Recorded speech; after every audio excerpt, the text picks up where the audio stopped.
do, John Fitzgerald Kennedy, do solemnly swear. I, John Fitzgerald Kennedy, do solemnly swear. That you will faithfully execute the office of President of the United States. That I will faithfully execute the office of President of the United States. And will, to the best of your ability. And will, to the best of my ability. Preserve, protect, and defend the Constitution of the United States. Preserve, protect, and defend the Constitution of the United States. So help you God. So help me God.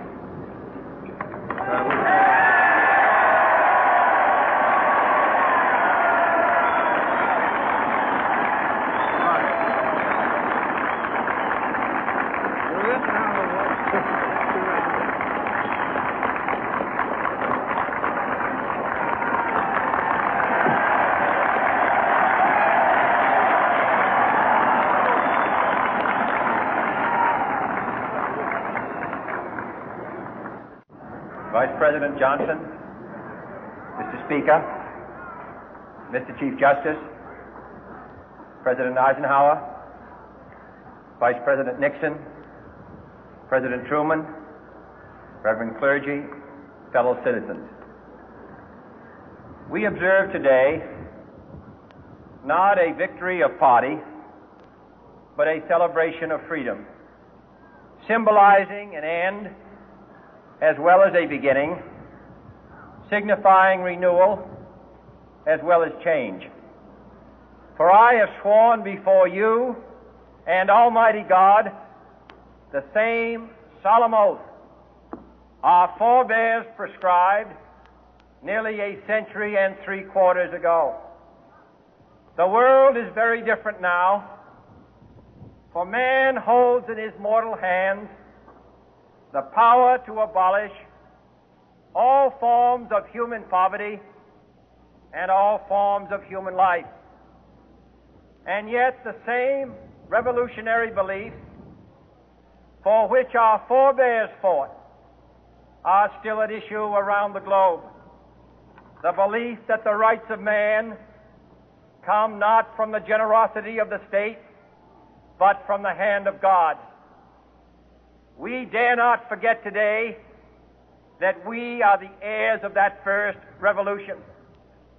Let the word go forth from this time and place to friend and foe alike that the torch has been passed to a new generation of Americans born in this century, tempered by war, disciplined by a hard and bitter peace, proud of our ancient heritage, and unwilling to witness or permit the slow undoing of those human rights to which this nation has always been committed and to which we are committed today at home and around the world.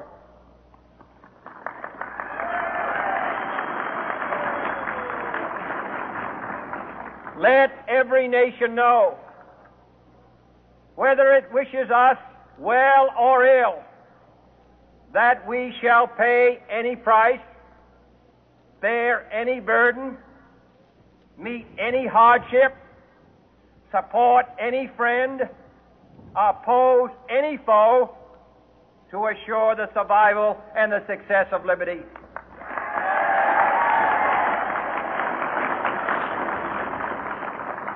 This much we pledge and more. To those old allies whose cultural and spiritual origins we share, we pledge the loyalty of faithful friends. United, there is little we cannot do in a host of cooperative ventures. Divided, there is little we can do, for we dare not meet a powerful challenge at odds and split asunder. To those new states whom we welcome to the ranks of the free, we pledge our word that one form of colonial control shall not have passed away, merely to be replaced by a far more iron tyranny. We shall not always expect to find them supporting our view, but we shall always hope to find them strongly supporting their own freedom, and to remember that in the past, those who foolishly sought power by riding the back of the tiger ended up inside.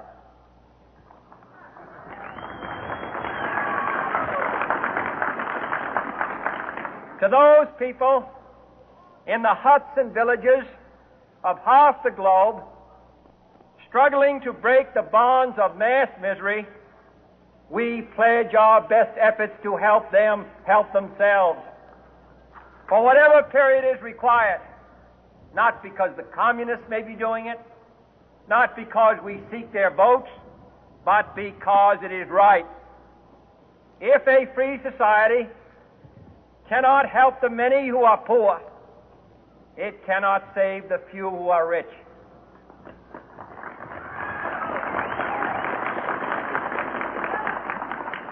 To our sister republics south of our border, we offer a special pledge to convert our good words into good deeds, in a new alliance for progress, to assist free men and free governments in casting off the chains of poverty. But this peaceful revolution of hope cannot become the prey of hostile powers. Let all our neighbors know that we shall join with them to oppose aggression or subversion anywhere in the Americas. And let every other power know that this hemisphere intends to remain the master of its own house.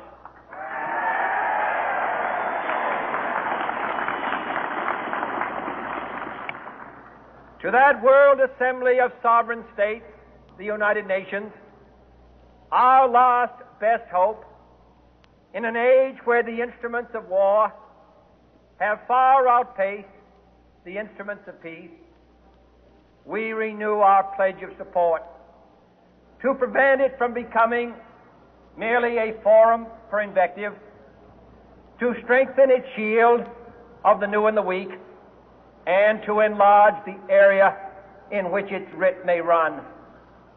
Finally, to those nations who would make themselves our adversary, we offer not a pledge, but a request that both sides begin anew the quest for peace.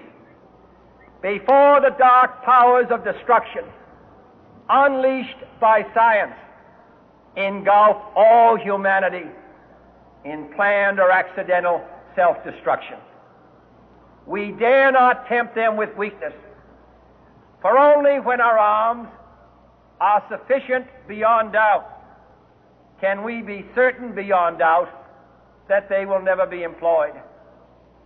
But neither can two great and powerful groups of nations take comfort from our present course, both sides overburdened by the cost of modern weapons, both rightly alarmed by the steady spread of the deadly atom, yet both racing to alter that uncertain balance of terror that stays the hand of mankind's final war.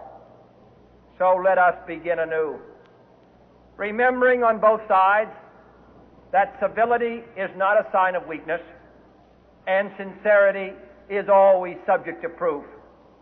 Let us never negotiate out of fear, but let us never fear to negotiate.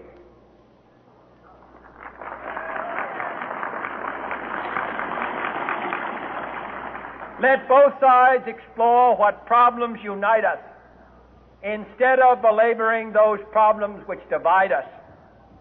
Let both sides, for the first time, formulate serious and precise proposals for the inspection and control of arms, and bring the absolute power to destroy other nations under the absolute control of all nations.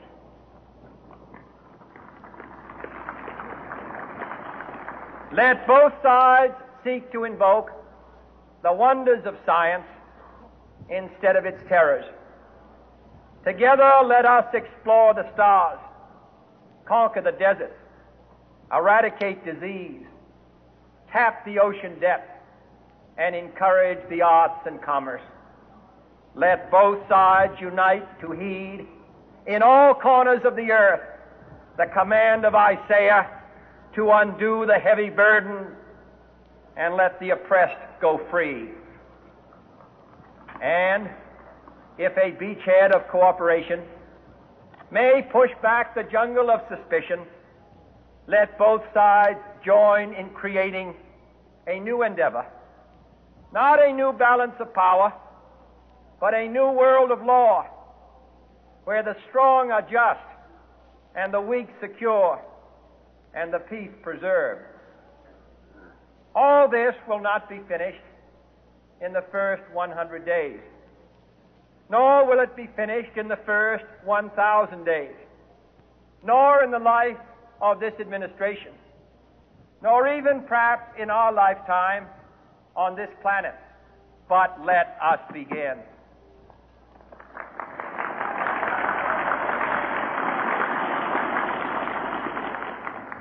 In your hands, my fellow citizens, more than mine, will rest the final success or failure of our course.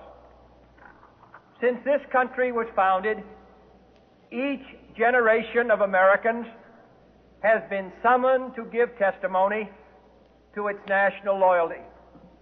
The graves of young Americans who answered the call to service surround the globe. Now the trumpet summons us again, not as a call to bear arms, though arms we need, not as a call to battle, though in battle we are, but a call to bear the burden of a long twilight struggle, year in and year out, rejoicing in hope, patient in tribulation, a struggle against the common enemies of man, tyranny, poverty, disease, and war itself. Can we forge against these enemies a grand and global alliance, north and south, east and west, that can assure a more fruitful life for all mankind? Will you join in that historic effort?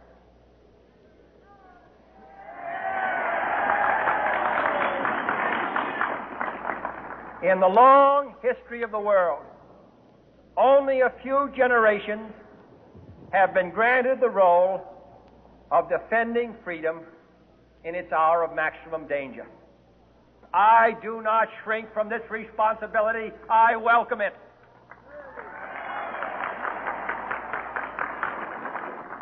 I do not believe that any of us would exchange places with any other people or any other generation. The energy, the faith, the devotion which we bring to this endeavor will light our country and all who serve it. And the glow from that fire can truly light the world. And so, my fellow Americans, ask not what your country can do for you. Ask what you can do for your country.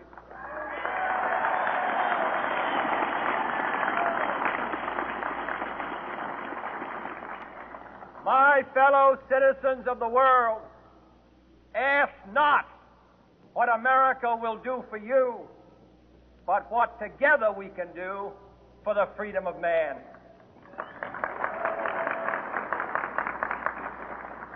Finally, whether you are citizens of America or citizens of the world, ask of us here the same high standards of strength and sacrifice which we ask of you.